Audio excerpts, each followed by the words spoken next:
తదుపరి రాశి కన్యారాశి. ఈ కన్యారాశి వారికి ఈ పంచగ్రహ కూటమి మకర రాశిలో ఏ స్థానంలో జరుగుతోంది అనేది చూసినట్టయితే కనుక మీకు 5వ భావంలో ఈ యొక్క కూటమి ఏర్పడింది. మరి దీని యొక్క ఫలితాలు ఎలా ఉండబోతున్నాయంటే చాలా అద్భుతంగా ఉండబోతున్నాయి. కొందరికి మిశ్రమ ఫలితాలు గోచరిస్తున్నాయి.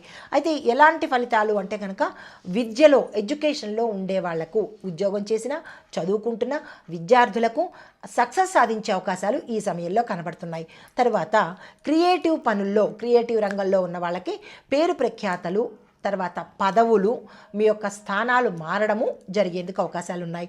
దీంతోపాటు మీరు రిలేషన్స్, అది బంధువులు కావచ్చు, స్నేహితులు కావచ్చు, కుటుంబీకులు కావచ్చు, ప్రేమ వ్యవహారాలు కావచ్చు, అవి స్థిరపడేందుకు అవకాశాలు కనబడుతున్నాయి.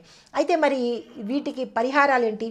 పరిహారాలు అంటే దీన్ని ఇంకా ఉధృతం చేసుకోవడానికి, దీన్ని ఇంకా అభివృద్ధి చేసుకోవడానికి, ఓవరాల్గా చెప్పాలంటే ఈ రాశిలో ఉండే వాళ్ళకి, కన్యా రాశిలో ఉండే వాళ్ళకి ఈ పంచగ్రహ కూటమి అద్భుతంగా ఉందనే చెప్పచ్చు.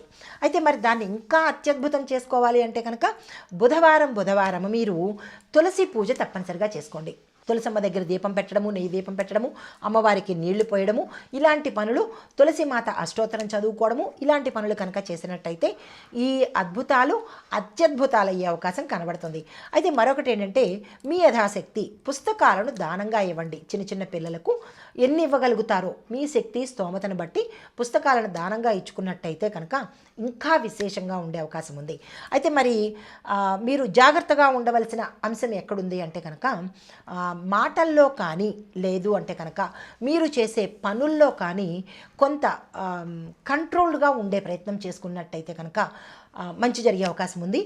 ఎదుటి వాళ్ళకి మంచి చేద్దాము అన్న మంచి విషయం కూడా మీరు తలంపు పెట్టుకున్నట్టయితే ఇంకా అత్యద్భుతంగా ఉండేందుకు అవకాశాలు ఉన్నాయి. ఈ నియమ నిబంధనలు, గోచార రీత్యా చెప్పబడినటువంటి నియమ నిబంధనలు, సూచనలు, పరిహారాలు. నమస్తే.